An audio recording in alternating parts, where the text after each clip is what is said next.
नमस्कार, आप देख रहे हैं डॉक्टर साहेब, आपके साथ मैं हूं मुस्कान।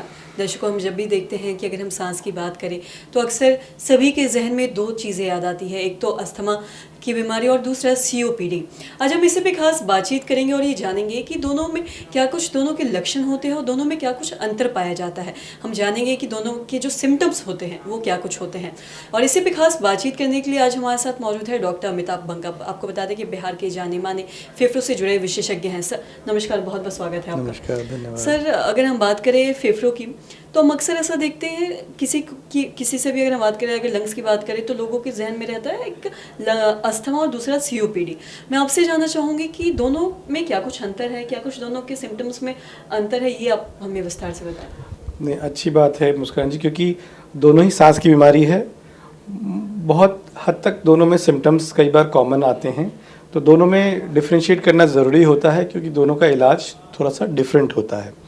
अगर हम अस्थमा की बात करें तो अस्थमा एक वेरिएबल बीमारी होती है, एपिसोडिक बीमारी होती है। मतलब कि आपको हमेशा नहीं रहती, ये आपको ट्रिगर होता है कोई चीज़ से, बढ़ती है दिक्कत और वापस कंट्रोल हो जाता है इनिशियल स्टेजेस में। बाद में ये भी क्रॉनिक जब हो जाता है तो कंटिन्यूस सिम्टम हो सकते हैं। यूजुअली ये यंग लोगों में पाया जाता है और इसमें एक जेनेटिक फैक्टर बहुत इंपॉर्टेंट होता है और ये एलर्जिक सिम्टम्स के साथ भी बहुत ज़्यादा पाया जाता है। खासकर जैसे नाक बहना, छींक आना, आँखों से आंसू आना, आँखों में जलन रहना, मतलब एलर्जिक सिम्टम्स भी इसके साथ साथ पाए जाते हैं। और इसके लक्षण में जो होते हैं मेनली सांस का दिक्कत होना, साए साए सीटी जैसा आवाज़ आना और खांसी हो सकता है। खांसी में गाढ़ा गाढ़ा बलगम निकल सकता है और ये सारी दिक्कतें रात के टाइम में ज़्यादा होती हैं या मौसम बदलने के वक्त ज़्यादा होती हैं। अगर हम यहीं पे सीओपीडी, अच्छा अस्थमा का ट्रिगर फैक्टर होता है बट एज सच कोई कॉज नहीं होता। कॉज इन्फ्लेमेशन है, कोई भी ट्रिगर फैक्टर से आपके अंदर जो इन्फ्लेमेशन है उससे वो ट्रिगर हो जाता है। जब हम बात करें सीओपीडी की तो सीओपीडी एक प्रोग्रेसिव बीमारी है जिसमें आपके सांस की नली में सिकुड़न हो जाती है और या जो हवा जो कोशिका अल्वेलाई जिसको कहते हैं, इससे हवा का आदान प्रदान होता है, उसमें कोई डैमेज आ जाता है। ये एक परमानेंट बीमारी होती है। अगर हो जाए तो उसके बाद ये क्योर नहीं किया जा सकता, कंट्रोल ही किया जा सकता है। इसके मरीज यूजली ओल्ड एज के होते हैं, ज़्यादातर 50+ के होते हैं। उनके अंदर कुछ ना कुछ रिस्क फैक्टर्स होते हैं जिसमें मोस्ट इंपॉर्टेंट रिस्क फैक्टर आपका है smoking. Most of the patients जो हमारे सीओपीडी के होते हैं वो स्मोकिंग से होते हैं। और साथ साथ जो रिस्क फैक्टर होते हैं वो होते हैं एयर पॉल्यूशन। एयर पॉल्यूशन में सबसे इंपॉर्टेंट जो फैक्टर होता है वो होता है बायोमास एक्सपोजर। जब बायोमास एक्सपोजर बोलते हैं तो जो घर पे कोयला, गोईठा, लकड़ी के चूल्हे जो होते हैं उसको हम लोग बायोमास बोलते हैं, तो उसका एक्सपोजर होना।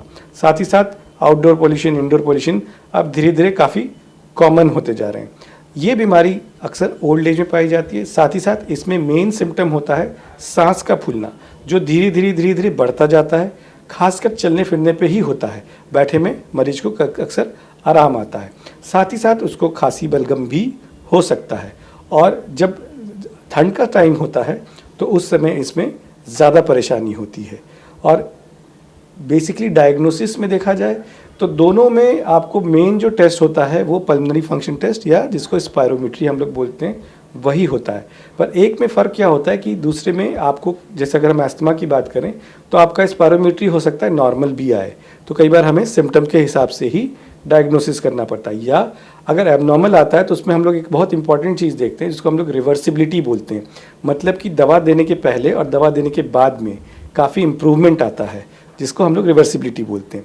वहीं अगर हम लोग सीओपीडी के स्पायरोमेट्री की बात करें तो हम लोग एक रेशियो देखते हैं, वो अगर कम होता है तो हम लोग सीओपीडी डायग्नोस करते हैं और उसमें अक्सर जो रिवर्सिबिलिटी फैक्टर है वो नहीं होता है। जब हम इलाज की बात करते हैं तो दोनों का मेन जो ट्रीटमेंट है वो इन्हेलर ही है, बट दवाइयों का फ़र्क होता है। तो वो आपके डॉक्टर जिस तरह का बीमारी होगा उसी तरह का इन्हेलर आपको प्रिस्क्राइब करेंगे। सो बहुत बहुत शुक्रिया ये तमाम जानकारी देने के लिए। तो आशा करते हैं दर्शकों कि आप भी ये समझ पाए होंगे कि सीओपीडी और साथ ही साथ अस्थमा दोनों के बीमारी में दोनों बीमारी में क्या कुछ अंतर है, दोनों में के लक्षण में क्या कुछ अंतर है। तो आशा करते हैं जो तमाम जानकारी है आपके लिए लाभदायक रही है। तो आज की इस वीडियो में इतना ही। अगर आपने अब तक हमारे चैनल को सब्सक्राइब नहीं किया तो तुरंत कर ले, साथ ही हमारे फेसबुक पेज को लाइक करें। वीडियो देखने के लिए आपका धन्यवाद।